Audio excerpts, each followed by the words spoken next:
So guys, जैसा कि हमने पिछले एपिसोड में देखा कि जिन कबीले की राजमाता उन 5 सन को बचाने के लिए तियानजिन एकेडमी में आ गई थी, पर मेंग तियानजिन चाहते थे कि वो 5 सन बॉर्डर लैंड पर जाएं और दुश्मनों का सामना करें, पर वो ऐसा करने के लिए तैयार नहीं थे। लेकिन सभी 9 हेवन के कबीले मेंग तियानजिन के साथ थे, इसीलिए खुद वांग फैमिली का पोर्टल भी वहाँ ओपन हुआ था और एक विशालकाय वांग फैमिली की सेना बाहर आ गई थी, जिसे वांग चांगशेन युद्ध में भेजना चाहता था। वो खुद अपने बच्चों से नाराज था और उन्हें इस सेना को लीड करने का आदेश दिया था, क्योंकि मेंग तियानजिन ने उसे बताया था कि तुम कभी भी जबरदस्ती शियाओ का इमोर्टल सूत्र हासिल नहीं कर सकते। अगर उसे हासिल करना है तो तुम्हें युद्ध में योगदान देना होगा। इसीलिए उसने अपने बच्चों को युद्ध में भेजने का फैसला लिया था। शियाओ और बाकी सभी यंग प्रैक्टिशनर भी युद्ध में जाना चाहते थे, पर वो सभी इसके लिए तैयार नहीं थे। इसीलिए सभी यंग डिसिपल में से 100 लोगों को चुना जाना था जो युद्ध में जाने के लिए योग्य होंगे, और उन सभी के लिए 1 साल तक कल्टिवेशन करने के अवसर खोल दिए गए थे। अब हम सभी उस डिवाइन एरिया का सीन देखते हैं जहां सिलेक्शन एल्डर बताते हैं कि तुम सभी लोग अपनी पसंद के हिसाब से ट्रेनिंग ग्राउंड को चुन सकते हो, इसीलिए जल्दी से अपनी अपनी जगह चुन लो और कल्टिवेशन शुरू करो। सबसे टॉप माउंटेन पर बना एक एरिया काफी प्योर एनर्जी से भरा हुआ था।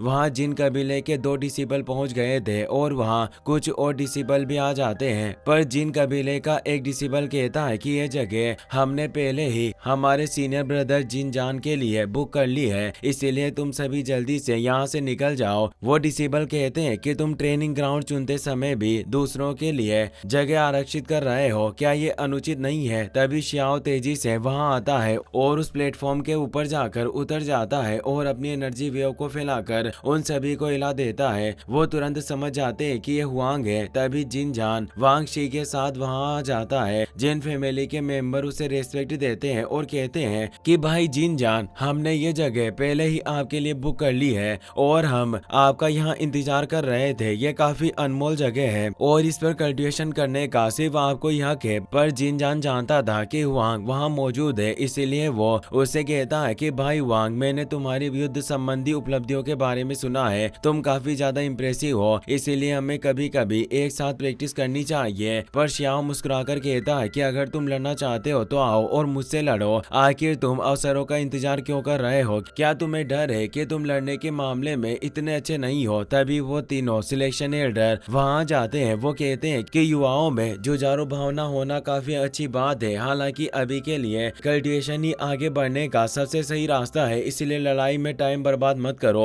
और तुम सभी को खुद ही अपनी ट्रेजर भूमि की खोज करनी चाहिए। हुआंग पहले ही इस जगह के टॉप पर पहुंच चुका था, इसीलिए तुम अपना कीमती समय बर्बाद मत करो। तो जिनजान वहां से चला जाता है। उसके चमचे उसे रोकने की कोशिश करते हैं, पर वो नहीं रुकता। तो दोनों कहते हैं कि हमें भी कल्टिवेशन के लिए एक अच्छी जगह ढूंढनी चाहिए और वो दोनों भी वहां से निकल जाते हैं। धीरे धीरे सभी जगह बुक होने लगती है। काओ युशेंग और लिटिल बनी एक ग्राउंड पर पहुंच जाते हैं। काओ युशेंग कहता है कि यह जगह वाकई अच्छी है और यहाँ पर स्पिरिचुअल एनर्जी भी प्रचुर मात्रा में मौजूद है। लिटिल बनी भी कहती है कि किस्मत ने हमारा साथ दिया, इसीलिए हमें इतनी अच्छी जगह मिली। पर जिन कबीले के दोनों चमचों की नजर भी उस जगह पर पड़ चुकी थी और वो दोनों तेजी से उन पर हमला करने के लिए आगे बढ़ते हैं। शियाओ ये देख रहा था और वो अपनी एनर्जी वेव को फैलाकर काओ युशेंग और लिटिल बनी की जगह पर एक प्रोटेक्शन बैरियर को एक्टिवेट कर देता है, जिससे वो दोनों उन्हें चोट नहीं पहुंचा पाते। काओ युशेंग को भी पता चल जाता है कि शियाओ ने उन्हें बचाया है, इसीलिए वो उसे थैंक्स कहता है। अब तीनों सिलेक्शन एल्डर कहते हैं कि तुम सभी लोग इस अमर प्राचीन पूर्वजों की रक्त वाहिकाओं के अंतिम स्थान पर कल्टिवेशन करने का मौका अच्छे अच्छे लोगों को भी नहीं मिलता, इसीलिए ये एक काफी सुनहरा अवसर है। इसीलिए तुम सभी जल्दी से अपना कल्टिवेशन करना शुरू करो। सभी स्टूडेंट जल्दी से कल्टिवेशन करना स्टार्ट कर देते हैं। शियाओ ने जेड स्क्रिप्चर को बाहर निकाल लिया था और उसे याद आता है कि मैंने इसे अमर प्राचीन खंडेरों से बहुत मुश्किल से प्राप्त किया था, इसीलिए अब इसे कल्टिवेट करने का वक्त आ गया था। कोई भी इसे पहले वॉइड दाओ रियल्म में पहुंचे बिना खोल नहीं सकता था, पर यह उस दौर का ट्रेजर था जब स्वर्गीय दाओ पूरी तरह समृद्ध था, इसीलिए वो सोचता है कि उस समय की दुनिया कितनी शानदार रही होगी। वो उस जेड स्क्रिप्चर को अपनी एनर्जी से एक्टिवेट करता है और और जैसे ही उसे ओपन करता है उससे तेज एनर्जी आसमान की तरफ फैल जाती है।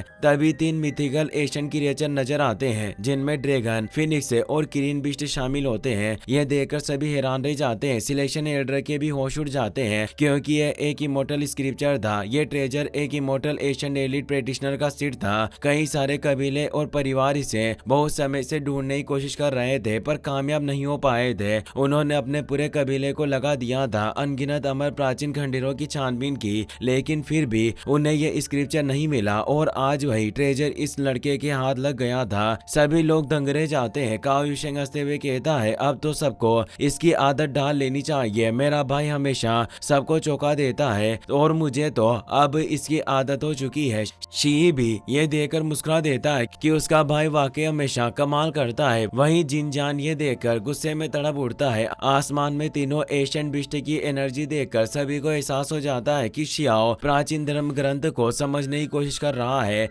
वांग शी भी ये सब हैरानी से देख रही थी। शियाओ मुस्कुराकर कहता है मुझे उम्मीद नहीं थी कि फेरी वांग शी में भी इस तरह ताक झांक करने की आदत होगी, लेकिन अगर तुम मेरी इमोर्टल स्क्रिप्चर के बदले अपनी केओस कमिंग आर्ट देने को तैयार हो तो मैं इसे तुम्हारे साथ बांट सकता हूँ और तुम जितनी बार चाहो इसे देख सकती हो। तभी जिनजान बीच में टोकते हुए कहता है हमारी जिन फैमिली के पास भी कुछ एशियन स्क्रिप्चर मौजूद है। मुझे आश्चर्य है कि क्या हम इसकी अदला बदली कर सकते हैं। शियाओ मुस्कुराकर कहता है कुछ दिन पहले मुझे तुम्हारे ग्रेट मेट्री आर्क जिन से मिलने का सौभाग्य मिला है। इतनी उम्र के बावजूद भी वो काफी चुस्त दुरुस्त और तेज तर्रार थे, इसीलिए मुझे तुम्हारे कबीले की वो कला बहुत पसंद है जो हड्डियों और मांसपेशियों को मजबूत बनाती है। अगर तुम्हारी जिन फैमिली उसे मेरे धर्म ग्रंथ के बदले देने को तैयार है तो मैं पूरी तरह सहमत हूँ। ये सुनकर जिनजान को बहुत गुस्सा आ जाता है। वो तो किसी सस्ते ट्रेजर के बदले सौदा करना चाहता था लेकिन शियाओ उनकी फैमिली की को टेक्निक मांग रहा था। गुस्से में जिनजान कहता है बहुत से लोग हमारी जिन फैमिली की इंसेस्ट्रल आर्ट पाने की लालसा रखते हैं लेकिन मुझे उम्मीद नहीं थी कि तुम भी उन्हीं में से होंगे। और वो अपनी वर्ड पावर से शियाओ पर हमला करने लगता है। तभी सिलेक्शन एल्डर आगे आकर कहते हैं अभी लड़ने का समय नहीं है, क्या तुम फिर भी यहाँ लड़ाई करना चाहते हो? और वो अपनी एनर्जी से जिनजान के हमले को नष्ट कर देते हैं। शियाओ शांति से मुस्कुराकर कहता है अगर तुम अपने कबीले की टेक्निक मुझे नहीं देना चाहते तो मत दो, ऐसा नहीं है कि मुझे उसकी सख्त जरूरत है। जिनजान ठंडे स्वर में कहता है परिणाम अभी भी अनिश्चित है, कौन जीतेगा और कौन हारेगा ये कोई नहीं जानता।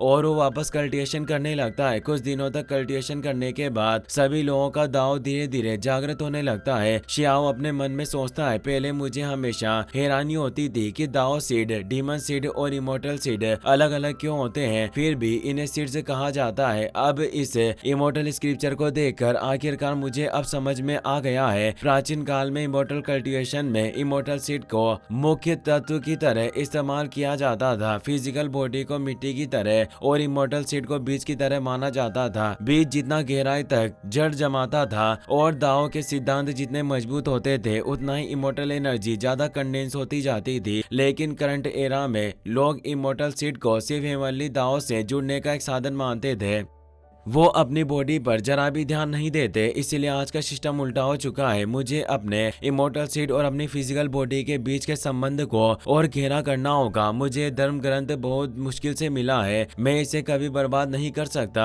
अगर मैं अंधाधुंध भटकता रहा तो इसके परिणाम अकल्पनीय होंगे। ये सोचकर शियाओ उस एनर्जी को धीरे धीरे अपनी बॉडी के साथ मिलाने लगता है और तभी उसकी बॉडी में दरारें पड़ने लगती है जैसे कोई बड़ा परिवर्तन शुरू होने वाला हो। वहीं शी, तियानजी, यूजेन और बाकी सभी पेटिशनर भी अपने अपने दावों के साथ जुड़ने लग जाते हैं। तियानजी ने अपने वर्ल्ड ट्री को और गहराई से समझ लिया था।